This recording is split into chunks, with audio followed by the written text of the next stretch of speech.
When the holidays start to feel a bit repetitive, reach for a Sprite Winter Spiced Cranberry and put your twist on tradition.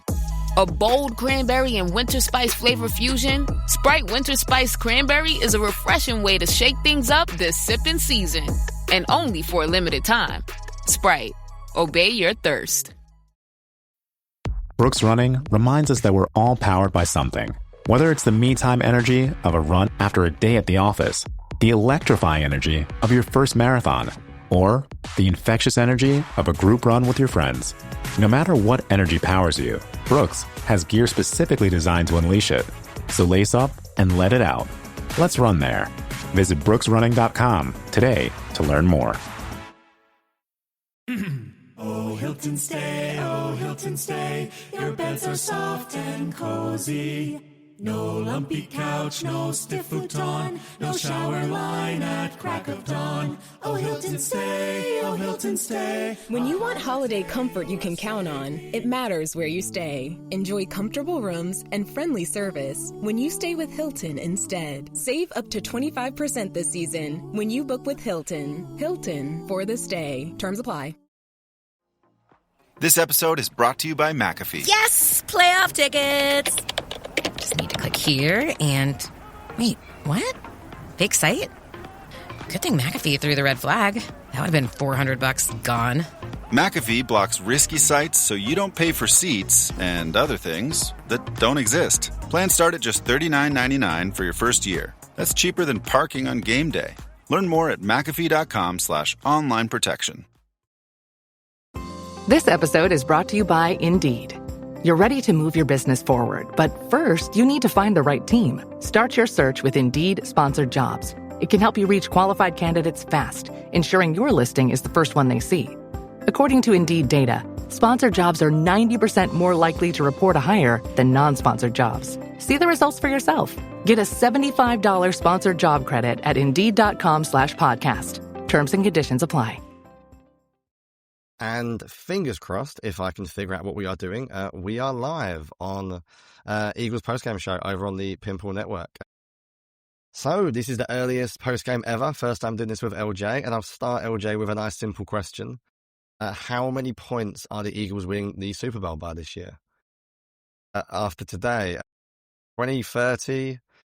Well, let's put it... Or I could go, will Tanner McKee, how many snaps will Tanner McKee play in the Super Bowl?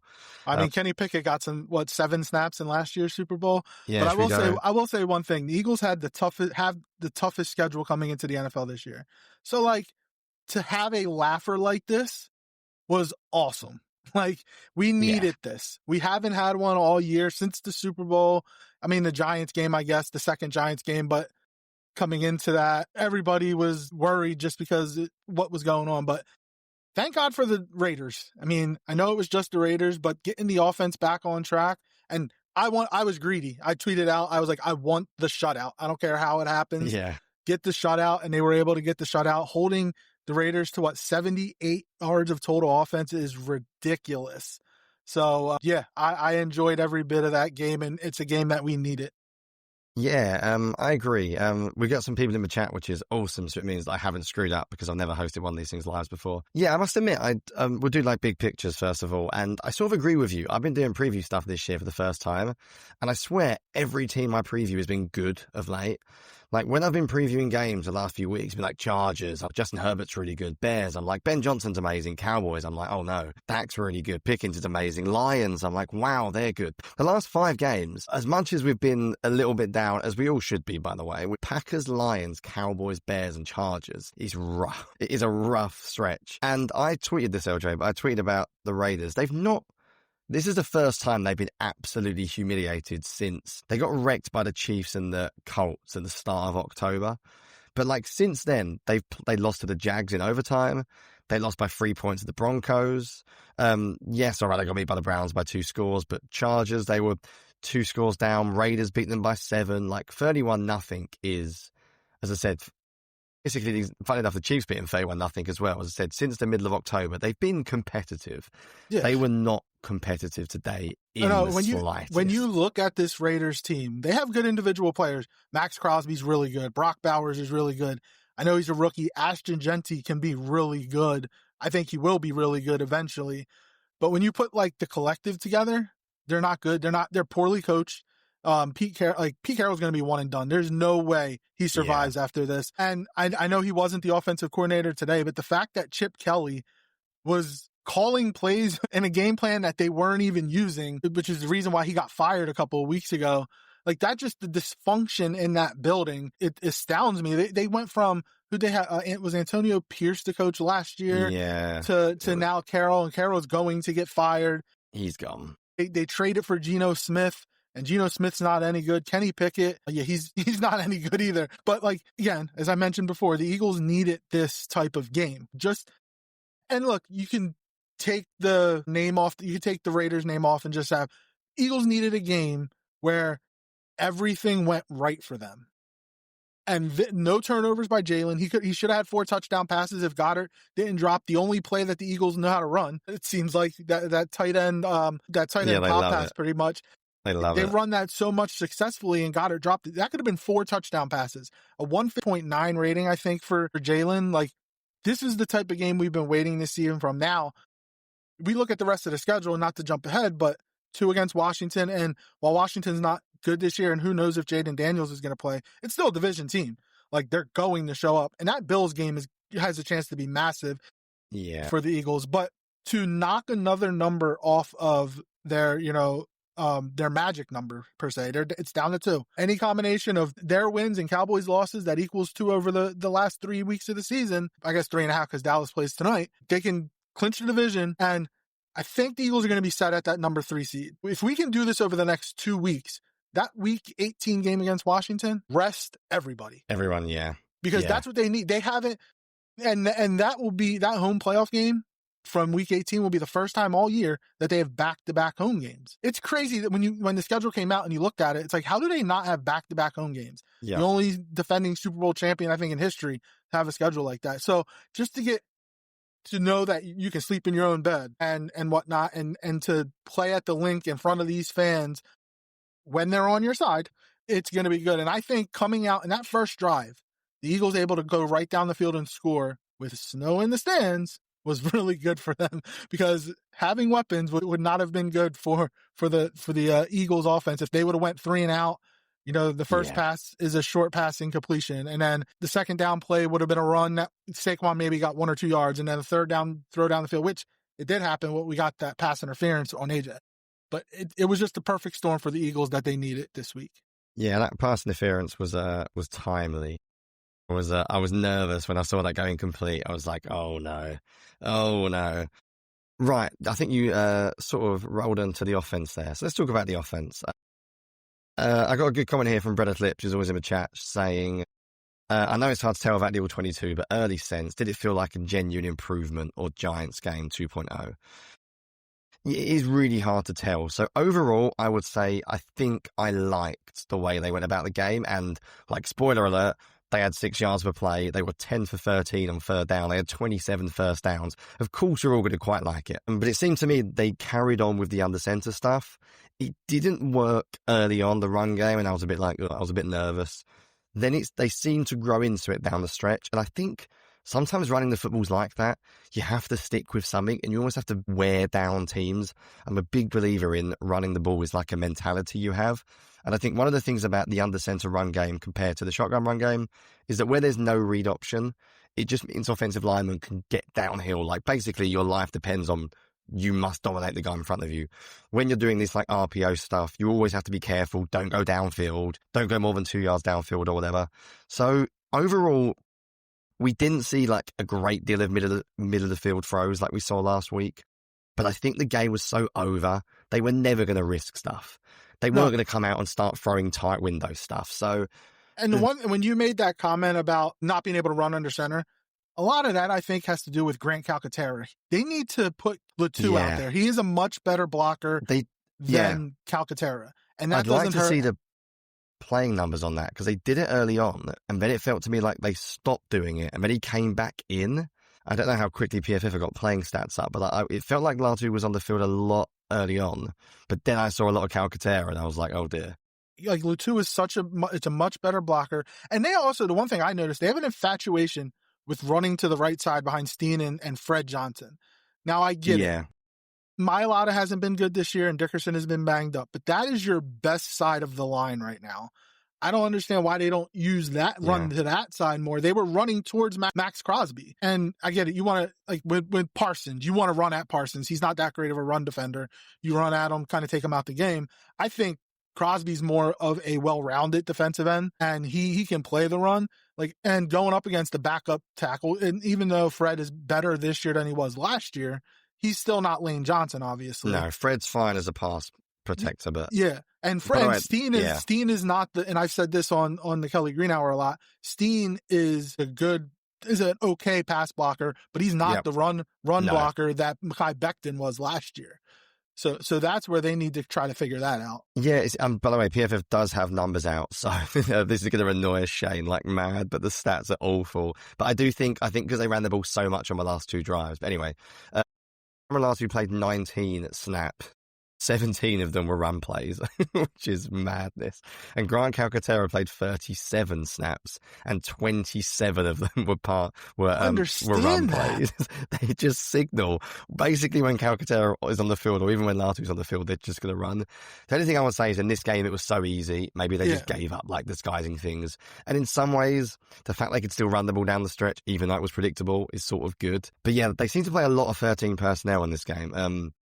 Because I mentioned both of them had reasonable amount of snaps. So, yeah, overall, I sort of quite liked what they did pass game-wise. There was definitely more RPOs. I thought Hurts was really, really locked in. He missed a couple early on, but the post to A.J. Brown looked like a really good middle-of-the-field throw. His running was very useful. I know he didn't use it too much, but they had 2 QB draws that were massive. And I watched that second QB draw on 3rd and 12, and I was like, we've got to stop saying that Hurts can't run that anymore. I agree. There's a choice why he doesn't run anymore. He doesn't want to take hits, obviously. Which we saw in his last run. And I hated that, and I want to talk about that play because that annoyed me. But the idea that he can't physically do it anymore is nonsense. He obviously can. There's this thing in the back of my mind, LJ, that I can't stop. That I'm like, this 5% optimism that Lane Johnson's going to come back, and when the playoffs kick in, he's going to say, now I'm taking hits.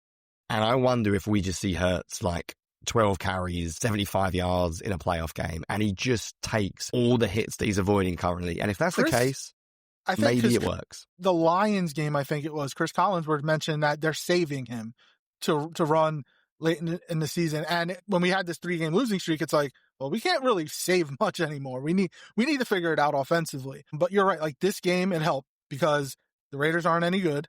So you go out there, you kind of run your offense. The offense is still predictable in the sense that those 2 QB draws, whenever they line up in that 5 receiver set and he's back there by himself, they are going to run a QB draw. Yeah. It's like a 95% chance. So I would like them to find a way to not be as predictable as they have been in that sense. But this is a start, and I know somebody said that Patullo is potentially saving his job for 2026. I think those reports that he's a head coaching candidate for next year are BS. I think he's going to unfortunately be back unless Roseman and Lurie have a say. Roseman and Lurie, even depending on how this season ends. I think it would depend on how it ends. Yeah, if Roseman and Lurie go, he's not the offensive coordinator. Yeah, I think in terms of big picture as well, as I said, I thought I liked some of the RPO stuff they did. They had some really good creative stuff in the red zone, which we've seen fade away the last couple of weeks. We've seen that shovel sort of pop past to Dallas Goedert over the middle of the field, almost like Andy Reid style. What I liked about it was they pulled both linemen and they ran a counter play earlier on as well. So it was the same look. So it was a nice little bit of sequencing. Then they came back with something we haven't seen, almost like a Dallas Goedert reverse type thing, wasn't it? We haven't seen that before. And the Raiders were just, by that point, I think they were a little bit broken. Greg Olsen also brought it up. It's this is probably the first game all year that the plays that Patullo was calling, he built off of them. It felt like earlier, or pretty much all season, he calls a play and then he doesn't use that formation or design to do something different off of that. Yep. And he did that today. Which now can we build off that? Keep doing it because and then going off the offense, they didn't force the ball to A.J. Brown. Now I love A.J. And A.J.'s led the league in receiving the last 3 weeks, which were all losses. They didn't force feed him the ball this week.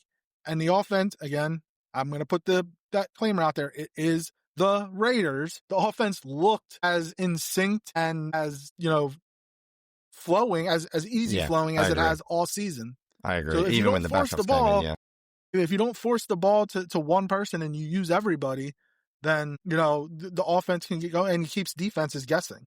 Yeah, and we haven't even mentioned the wonderful deep shot from Hurts early on in the game to Devontae Smith, which was an absolute dime.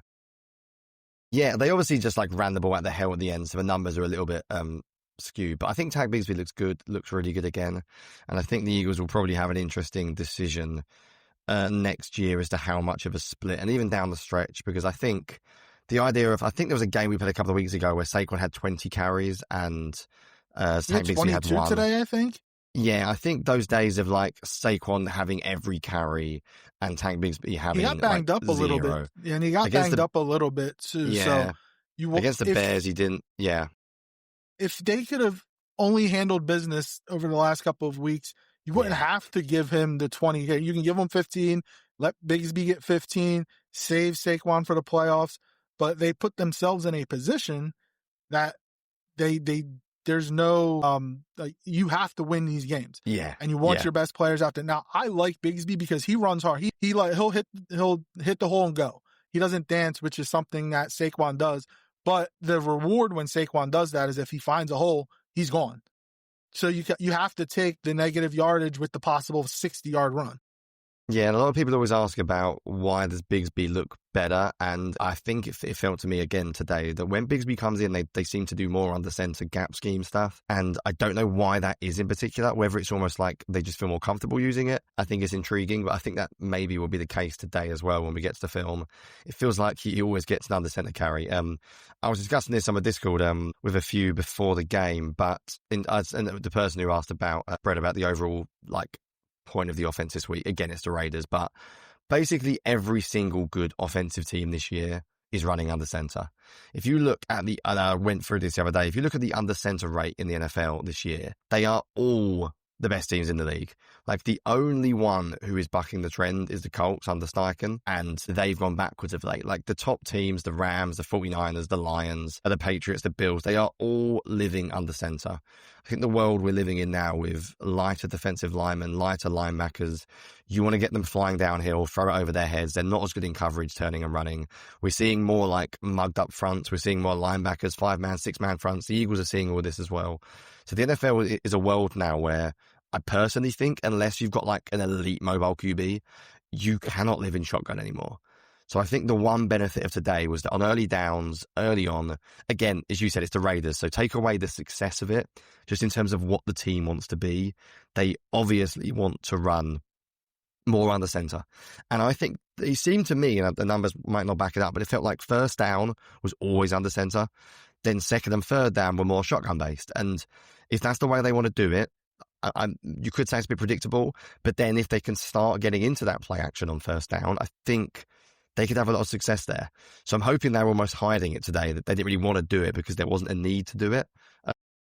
But yeah, I think for the offense, that's all I've got really. I think Hurts played well. Design-wise, it was fine. I didn't see as many fun passing concepts as I saw last week, but I don't think they needed to use them. I don't really see what the point was of getting more expansive with the pass game when they were And I don't think they wanted to risk after having 4 or 5 turnovers last week. Yeah. And you didn't need to risk it this week. Maybe against the Bills you will. I don't know if you will have to against Washington, but they need to put stuff on tape that's going to have whoever their first round opponent's going to be, whether it's Detroit, Green Bay, San Francisco, Chicago, whoever it's going to be. Put something on tape that they haven't done before. If you faced it, you've seen Detroit, Green Bay, Chicago already in the regular season, so they have that game. But they have that, we potentially know what to expect. But if you show something else, show something different on tape, like you said, this under center, they're finally starting to do that more. Jalen's probably more comfortable with doing that. And if they can, because a lot of the times I saw when they were under center and they handed it off, Max Crosby was crashing down. I was screaming, Jalen, keep it. And if you're going to, even if you run it, even if it's only 5 yards, you're showing that, look, I'm going to keep it. So you have to keep that edge. Yes, that was good. To contain. That was good in this game. Yeah, and if the edge is contained, that can maybe open up a little more of a hole or a cutback for Saquon, and that's going to show Washington, Buffalo, and then whatever teams you'll see in the playoffs. That look, Jalen's going to keep it. He doesn't care now. Like, we're at the end of the year, it's do or die. He's going to keep it. If we don't keep somebody to keep an eye on him, if somebody's not going to contain that backside, he'll take it for 15 yards and get a first down. Yeah, and the final thing I'll say is on the point you just made. There was that play when Hurts got hit. And everyone knows I'm from the UK. There's a thing we talk about in football over here where, like, you never go into a 50-50 challenge and you, like, go in, like, at 50%. Decided. That's when you get injured. Yeah. Anyone that plays sports, if you, like, go in not with full commitment, that's when you can get hurt. That play to me was a classic example. I mean, NFL players are big guys. Saquon Barkley's a big guy, but Jalen Hurts is a big guy, right? Running backs can fly into defensive linemen, fly into linebackers 25 times a game and not get injured. But suddenly it comes to QBs and they're like, oh my God, I can't take a hit. It's like, you're a big guy, right? You either need to commit to running or you need to slide early. I'm okay with him taking some shots. I don't want him to get concussed. People always say this when I say I want Hurts running more. They're like, oh, he's going to get hit all the time. I'm like, he doesn't have to get hit all the time. Most QB draws, by the way, he gets out of bounds. He ends up having so much success. Or he slides when he gets the first down. On that particular play, you tried to run it to the edge. It didn't necessarily work. You were one-on-one with a defender. Either run through him or give up early on. There is no point getting an extra yard and half sliding and half taking a hit where your ankle is backwards. It reminded me of the thing we do over here in the UK, as I said, where you never go in at 50%. He was definitely... You can't do that. Yeah, he was indecisive. It seemed like That's maybe he wanted to take it to the outside, but then he was like, Devin White's there, let me get that. And he got his leg caught up. And when he got up limping, I was like, oh no, like, this game's a blowout and we potentially lose our starting quarterback. And then the very next play, he threw the touchdown pass. So it was definitely good to see that. And I get it. Like, Jalen is, if you look back to Jalen's career going back to college, Alabama and Oklahoma, and including his first 6 years in the NFL, he's got well over 1,000 carries. Oh, he's one of the greatest mobile QBs. Yeah. And so it does, and for a guy that's not necessarily used to taking those hits like a running back, it could potentially, take a toll on you. So I'm not necessarily saying that the reports that have come out, like, that he doesn't want to run, are true, because I don't think they are. I really do think that what they're doing is saving it for when they really need to do it. But he obviously, like, he got concussed last year. Last year. 2 years ago, he got hurt in the Chicago game.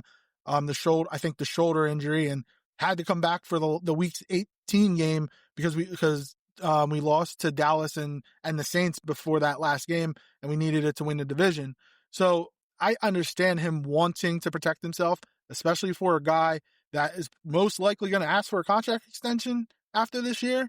He doesn't want to get hurt, and then he can go, oh, I want a contract extension, and they'll go, oh, you are injury prone. So it is a 50, like, it's a give and take thing.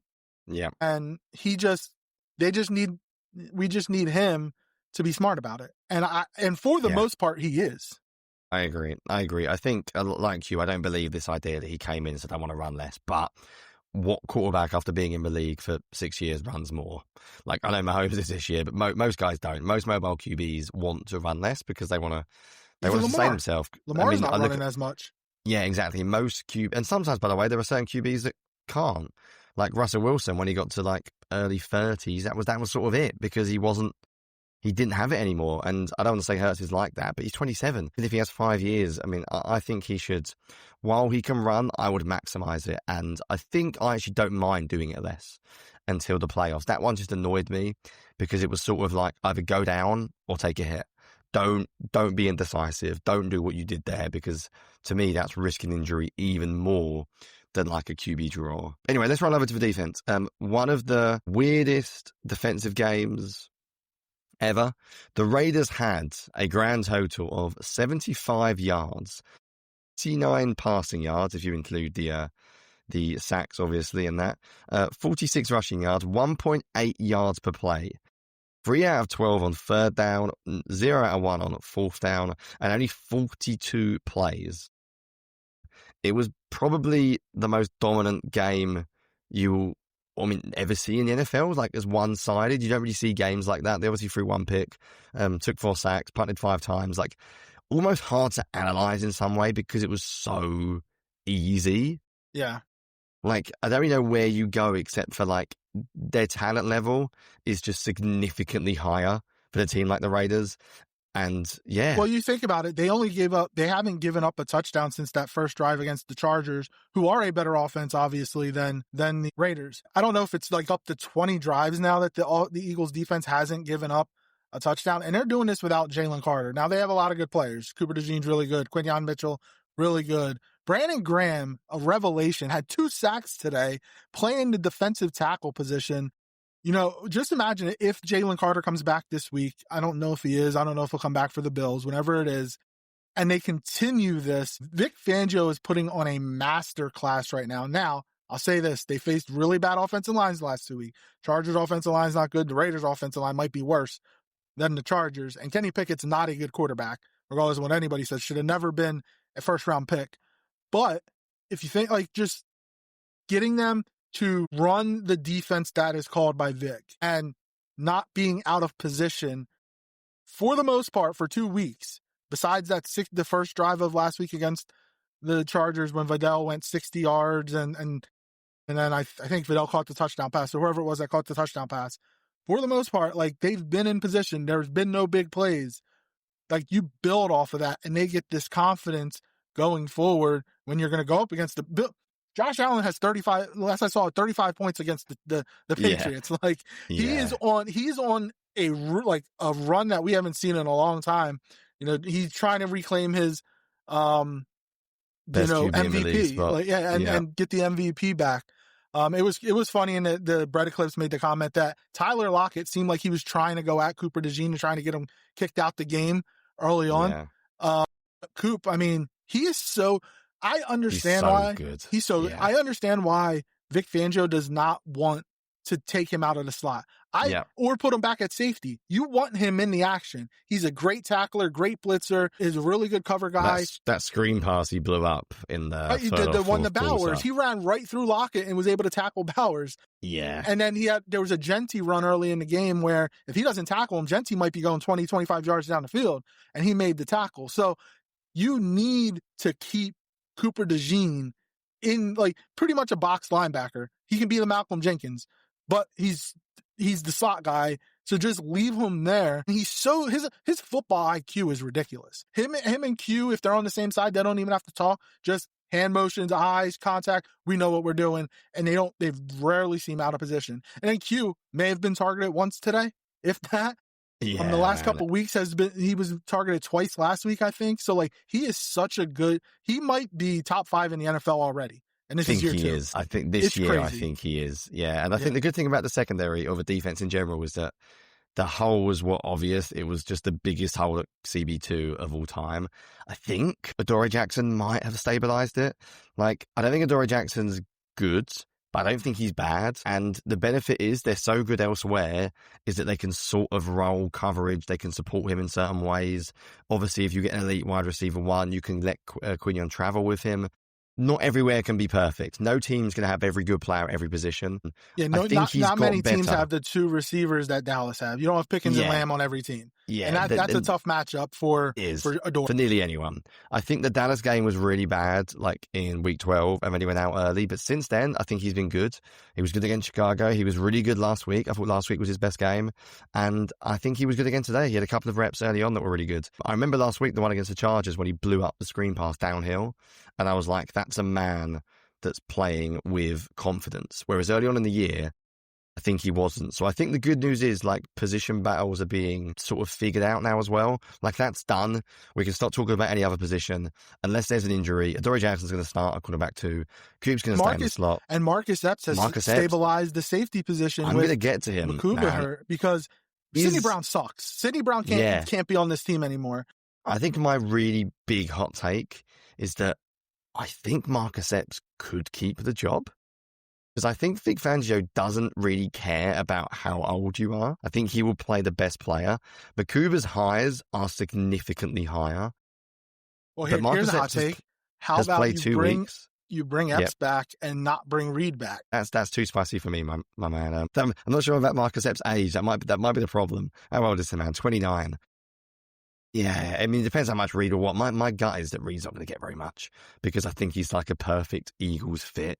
And I just think he's a third safety. Here. I don't think he's a starting safety. But that's I think he's not had the greatest last couple of weeks. But I think overall he's been good since he's been here. But I do wonder about Epps. Like genuinely, I never wanted Epps to leave. I remember I wrote a scouting report, like God knows when he left, like 3 years ago, basically praying we didn't let him go. And when he did, I was gutted, and I was really surprised as well because he just wasn't paid a lot, and he's basically walked in like, yeah, I know the scheme, they're done. So I must admit, if you want to play like safety first, I think Makuba will give you more errors. I think Makuba will obviously make more splash plays. We've come this far and we haven't spoken about the pass rush as well. So I must admit, last couple of weeks, I'd struggled to give them their flowers because I watched the Raiders and Chargers in quite a lot of detail, and their offensive lines are absolutely atrocious. Like there are not many teams when you're like, this isn't playable. I think both of them might not be playable. Like last week was really bad, and this week again is really bad. But do you know what? Credit where credit's due. Like I think BG had 2 sacks in the end. Ajomo had one really nice one. Their stunts were killing them. Nolan Smith had another one. Their stunts were killing them all day. And as you said, I think get Jalen Carter back. BG's obviously here now. I think Jaden Phillips has made a difference. I think you can look at this defense and think there are no obvious weak links. So it feels like they might be getting right at the right time. But as you also said, there are going to be more difficult challenges to come because the Bills are going to test their pass rush a lot more. Yeah, and Josh Allen will move around. And I know we're talking 2 weeks ahead, but he's definitely one that doesn't care about running and putting his body in position or in danger, I guess I would say. Yeah. But yeah, like the Jalen Phillips has been really good. He might be, obviously he's a free agent after this year, and he might be pricing himself out of Philly, but obviously how he was thinking potential comp picks for 2 years down the road. But he's been good. Jalix Hunt, just like last year, stepping up in the second half of the year. He's been really good getting after the pass rush. Nolan Smith had a sack, if I'm not mistaken. Yeah, which was good. He did, yeah. So, like, they're all coming together, and like you said, and we are going to say this every time. It's the Raiders. It is. We have to say that, but just getting confidence, it's like when you're a basketball player and you see the ball go through the hoop. That gets you confidence. Now let's build off of that. And when you're going up against Marcus Mariota next week, most likely, he'll move around a little bit, but be able to tackle, Bill in the backfield, and being able, McLaurin and Deebo Samuel, they find ways to get them the ball. You've seen yourself go out there and make plays on good, decent receivers. Now continue to do that when you're going up against better talent. Yeah, and I think final thing on the D is that I think good news was as bad as they've been, but linebacker was better today because linebacker's been a little bit weak of late. I thought both of them were really good. Bourne's interception was obviously exceptional. I'll say one thing. Yep, go for it. I think we think the linebackers haven't been good because Zach Baun had like the best linebacker season I think we may have ever seen for an Eagles linebacker. And even the best stretch, the first 6 weeks of the season, he was unbelievable. Then he cooled down ever so slightly, but he's always been at a high level. Yeah, he's there. And I love Nakobe Dean when he blitzes. It's like running back trying to pick up a blitz on him when he has a full speed run. Good luck.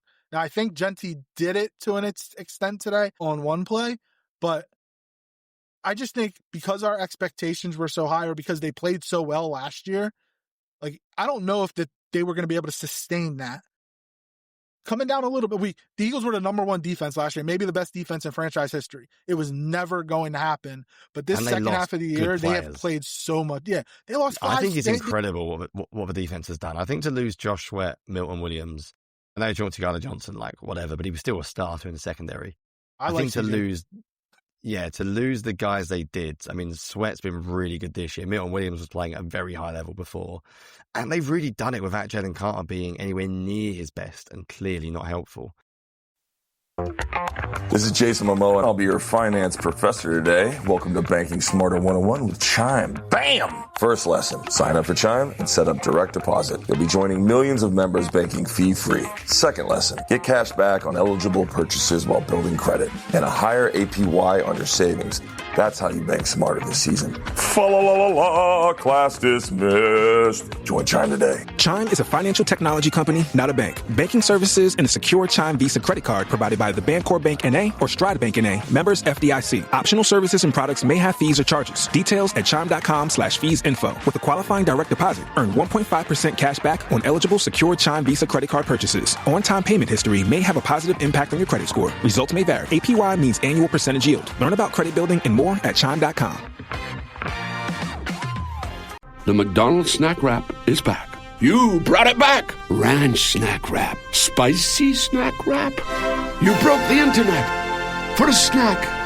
Snack Wrap is back. Ba-da-ba-ba-ba. Popeye's Scary Good new Freddy Fazbear Box has garlic palm tenders and cheesy bites with marinara sauce. Try it before it's too late.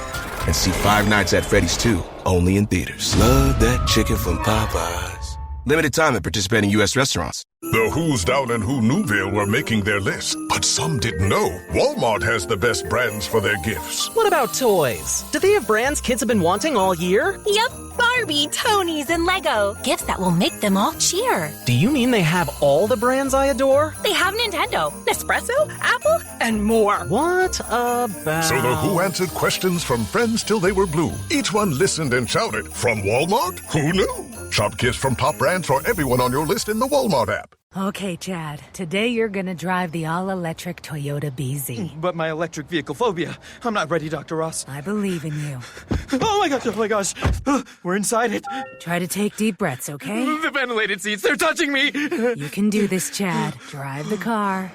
How do you feel, Chad? I feel cured. Woohoo! I'm doing it! I'm doing it! The all-electric BZ. One drive can change your mind. Toyota. Let's go places. So I think this has been Fangio. I think if anything, it's been a better year for Fangio than last year in terms of what he's been able to do. I thought last week as well, the Kobe Dean was rough, and he seemed to be very, very good today. And not just in his blitzing thing, because we all know he can do that. He seems to be good in coverage today. He was shadowing Gentry a lot. He shadowed Gentry a little bit, and he which was really good because that has been a problem. Right, I think we can almost leave it there on the D. Any final thoughts on the defense that you want to get out there? Any other spicy takes that I don't agree with? No, I mean, look, if they can continue this... And Jordan Davis played well. I'll say that as well. I thought Jordan Davis looked really good. Jordan Davis, like, last week was probably the best game he's had in his career. He's been really good. Like, when Howie picked up his fifth-year option, there were a lot of people like, why would you do that? Well, Howie knew something, obviously. They're going to extend him. They should. Now, this defense is going to go... They're the least paid defense right now in the NFL, and the offense is the most paid offense in the NFL. That's going to switch in a couple years. Like, you're going to have to pay Jordan Davis, Jalen Carter, Nolan Smith, maybe Nakobe Dean. I would love Nakobe to come back, but who knows with Jahad Campbell, Quinyon Mitchell, Cooper DeJean, maybe Reed Blankenship. Like, you're going to have to pay, 7 to 8 guys on this defense? That means on the offensive side of the ball, somebody's not going to be here. Dallas Goedert, maybe. Yeah. Again, I'm not saying AJ is going to be traded. I wouldn't want him to, but will AJ be here? Yeah, something's going to give. Something's going to have to give, and that's going to be, that's why Howie is the GM. He's going to have to make a bunch of tough decisions. Yeah, I'll give you a cool stat on Jordan Davis. He surpassed today his highest amount of snaps played ever. So his highest was 2023, 561. He surpassed that with 572 he's now on, and there is, 3 games left? So last year he only played 444. He's going to blow that out of the water. He could end up playing 650. He could touch 700 snaps. Obviously, the last game might be a point in this game, so he probably won't. That Peloton thing that he's been doing, the Eagles are going to have to pay them, and keep him on Peloton. Yeah, whatever that sponsorship is, get a Peloton sponsorship, because he looks... And the good thing is it hasn't seemed to affect his ability to anchor. He's occasionally got moved a tiny bit more, but you take that occasionally considering what he's been able to do. Right, let's rock this. Let's finish this one up then. We've managed to talk for over half an hour about a Raiders team, which, let's be honest, I think if we had won the last 3, this might have been a 10-minute chat. But because it's been so bad, it was we got some good takes to get out there. It's been a while. So, the 3 words which we've hit for a while, sort of like an old BGN tradition. Shout out good old BGM radio. We got a few hanging around here, so I'll get ours at the end. So I'll give you some seconds to think about yours. We got Fanaticus on Twitter, who is one of the best accounts and also does amazing tailgates that I'm waiting to get out there. Never in Doubt, which is probably not true, considering some of the chat I saw this week. We got Dave Eve on Twitter. Can I say this one? Belt to ass, but I like it. Shane might moan at me for saying that one. Then we've got a few good ones in the chat as well, where we got Feels Good Again. I like that one. Yep, I think that's also very fair. And one shout out Epps from Mr. Epps was 2022. Yeah, it felt like we were going back in time, wasn't it? We were going a little bit back in time there. So, LJ, to finish us off from this wonderful Eagles win, 3 words from yourself. It's about time. We needed that. Needed a laugher. It's been a while, and it felt good not to sit there and stress for the entire game. Yeah, mine was going to be needed a win. And I'll give you a bonus one as well, LJ, for anyone following the scores. Chiefs are done. As apparently Mahomes might have hurt his knee. I peeped my eye on did he? Oh, yeah. now I feel like I'm laughing at Mahomes getting injured. I was looking at the side and Minshew was in the game at the end. Wow, they lost by 3. So, well, I guess the Eagles aren't going to beat the Chiefs in the Super Bowl this year then. So I guess we've got to get thinking about who we're going to beat in the Super Bowl this year. Might be Denver, might be Cincinnati, probably not. Might be Baltimore, Patriots, man. Yeah, Bills. But anyway, that's what I guess that's all we'll be talking about this week is who we're going to beat in the Super Bowl, chat, because obviously after that one, what could possibly go wrong? Right, shout out LJ for joining me a bit last minute. Shout out comments. Offense looks promising. We'll leave it there. And yeah, anything you want to plug? LJ, do you got going on this week before we get out of here? Tuesday, the Kelly Green Hour, about like 6 p.m. Eastern time, we do our review of this game. It'd be Connor, Donald, and myself. And then Friday, I think Friday, we'll be doing our preview of the Eagles-Washington Saturday early evening game. But yeah, follow us over at the Kelly Green Hour, at Kelly Green Hour on Twitter, and join us on Tuesday. Amazing. And shout out Brother Clip to the comment. Great job hosting. I actually managed to keep it less than 45, which has shocked me. It's probably a good thing we played the Raiders. Otherwise, I might have been a disastrous host and spent 45 minutes talking about like one play. So yeah, stick around with Eagles Pinball. We'll be back next week. I think we have a Saturday game, don't we? Saturday at 5 p.m. Eastern time. Yeah, Saturday next week. So what's a rare that, like 6 Saturday o'clock game. for you, 10 o'clock for you? Yeah, it's a 10 game, so it's doable. It's the one that's doable. At least it's Saturday and not Sunday. Exactly. So Saturday, I've got no excuse. Probably won't be doing a post game. I could think of other things to do at 1:30 in the morning than a post game, but I will definitely be watching. And the best news before we get out of here is that this film is going to be lovely for me to watch this week because there was barely any snaps. We've had some monster games of late. My sleep has taken a hit the past few weeks because, my God, we've had some big games. So yeah, I'll have film reviews. Shane and Eric will be on Patreon as well this week. If you're not on Eagles Film Room on Patreon, please check it out. But with that in mind, we will get out of here. And until next time.